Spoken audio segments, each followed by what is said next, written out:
Oke teman-teman, jadi aku masih nunggu bisnya di tempat biasa ya.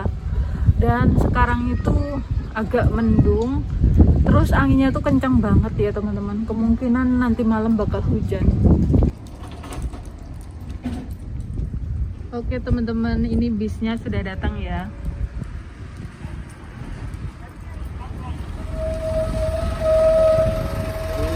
Yuk kita. 入着13号経過お乗りの選択でございます。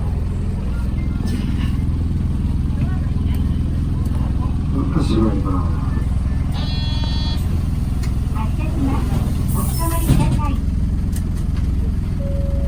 発車いたします。次は白下でございます。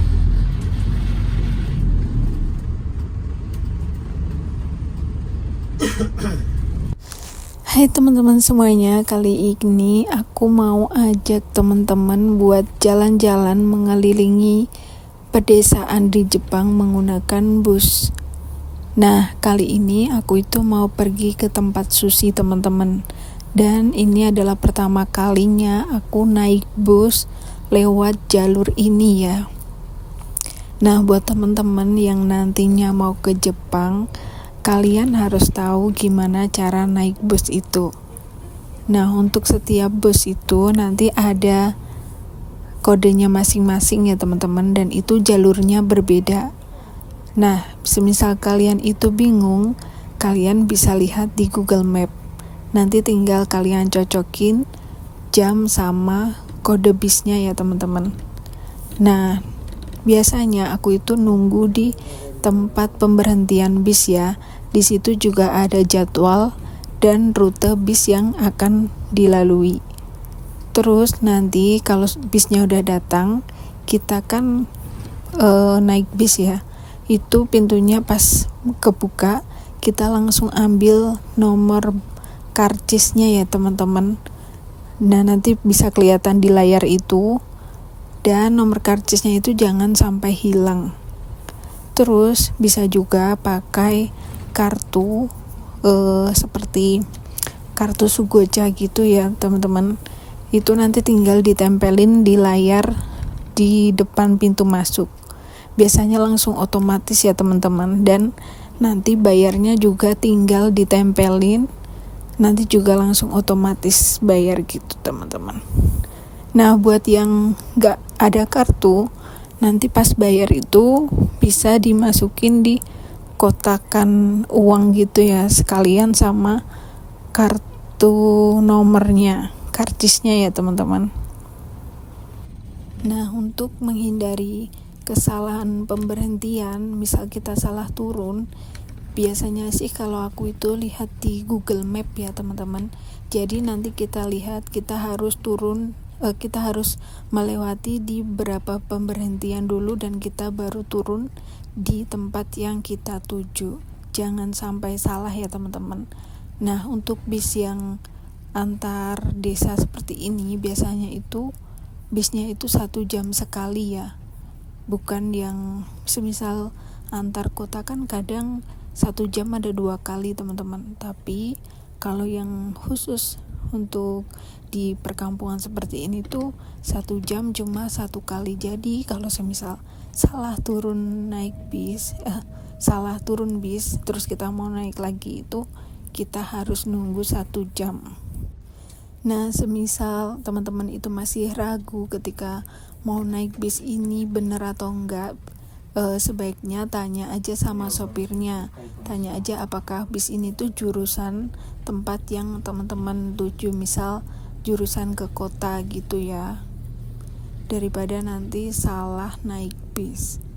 Dan teman-teman, pada saat naik bis ini, semisal kalian lupa bawa uang receh, kita bisa tukar uang kertas, tapi uang kertasnya itu maksimal 1.000 yen ya. Itu bisa ditukar di mesin sebelah kanan aku ini, bisa ditukar receh di sini ya. Dan kalau yang 1 mang atau 1 juta itu nggak bisa. Jadi kalau naik bus itu persiapkan uang receh atau uang 1.000 yen. Nah, semisal kita mau turun kita itu harus lihat layarnya dulu ya teman-teman. Semisal karcis kita itu nomor 3. Nah, nomor 3 itu habisnya berapa? Semisal 500 yen. Terus kalau semisal teman-teman itu masukinnya 700 yen, biasanya sama sopir busnya itu nanti akan diberi nota seperti pengembalian uang gitu ya, tapi pakai nota. Jadi notanya itu nanti bisa dipakai pas teman-teman naik bis lagi. Nah teman-teman, biasanya setiap bis akan melewati tempat pemberhentian, biasanya sopir itu akan memberitahu semisal kita akan melewati di pemberhentian ini. Jadi teman-teman itu harus selalu mendengarkan ya, setiap akan ada melewati pemberhentian itu harus mendengarkan sopirnya ngomong apa, jangan sampai kelewatan. Dan ketika teman-teman mau turun dari bis itu biasanya teman-teman mencet bel dulu ya, jangan sampai lupa tidak memencet bel. Dan belnya ini tuh ada di samping kita, biasanya itu banyak banget ya belnya, di setiap kursi itu ada teman-teman. Nah teman-teman, hari ini tuh hari pertama kali aku naik bis untuk pergi ke tempat sushi ya, jadi aku juga gak tahu jalannya ini tuh akan melewati seperti apa, tapi ternyata tadi aku itu ngelewatin banyak banget kayak hutan-hutan terus sawah-sawah gitu ya, dan bener-bener kita itu lewatnya di tengah-tengah pedesaan gitu teman-teman. Tadi teman-teman bisa lihat sendiri ya, jalanannya itu kecil sempit gitu ya di perkampungan. Nah ini kalau semisal teman-teman sering lihat aku makan sushi, nah perjalanannya itu seperti ini teman-teman. Dan teman-teman tahu nggak sih, walaupun ada bis yang jarang penumpang, semisal hanya satu penumpang seperti itu ya, tetapi bis di Jepang itu selalu mengusahakan untuk tetap muter buat jemput gitu ya teman-teman, walaupun penumpangnya hanya satu. Nah teman-teman, biasanya kalau bis antar desa seperti ini tuh gak terlalu ramai ya.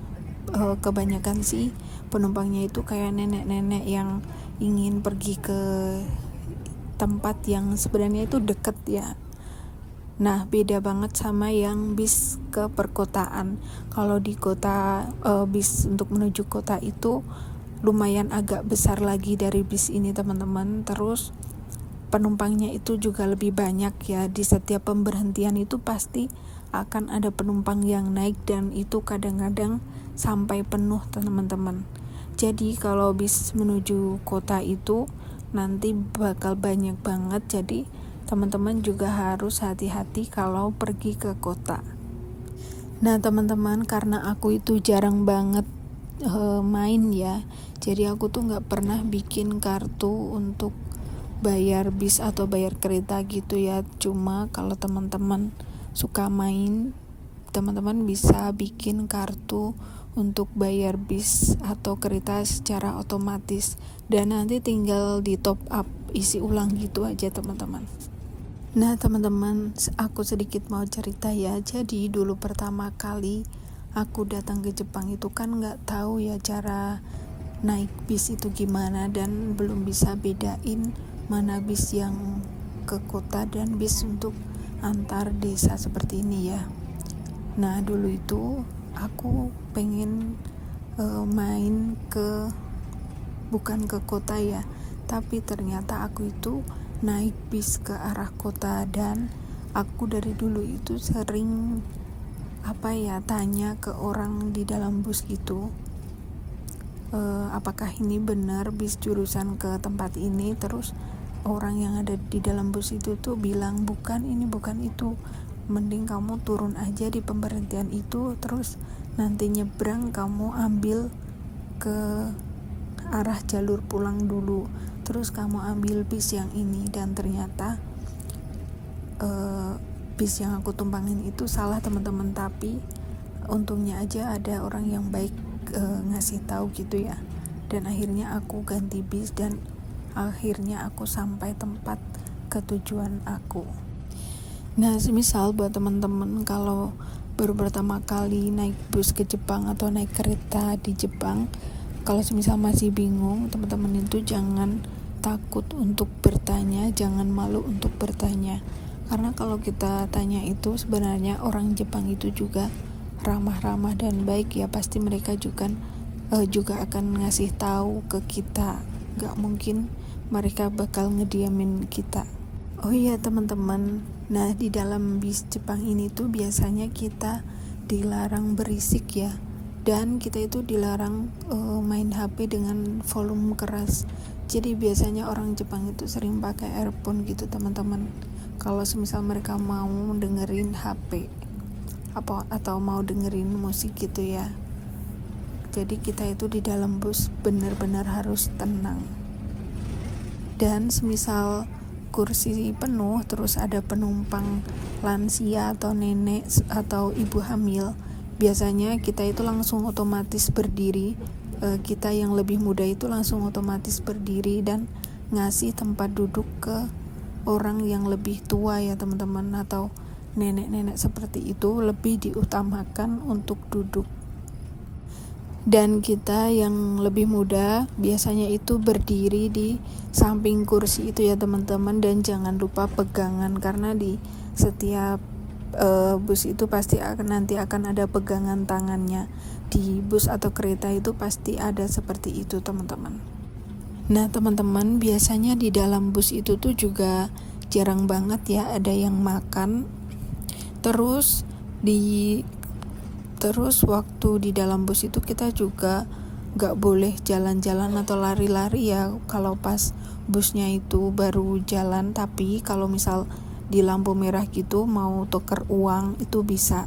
Jadi kalau misal mau tuker uang di mesin di bus itu, kita harus nunggu pas lampu merah atau bus berhenti. Biasanya kalau kita jalan pas busnya baru jalan itu nanti akan ditegur sama sopirnya untuk duduk atau untuk diam berdiri. Nah teman-teman, semoga video ini bermanfaat buat teman-teman yang mungkin nanti akan naik bus. Jangan lupa hati-hati ya teman-teman. Oke, cukup sekian video kali ini. Jangan lupa like, comment, subscribe, dan share sebanyak-banyaknya. Sampai jumpa di video selanjutnya.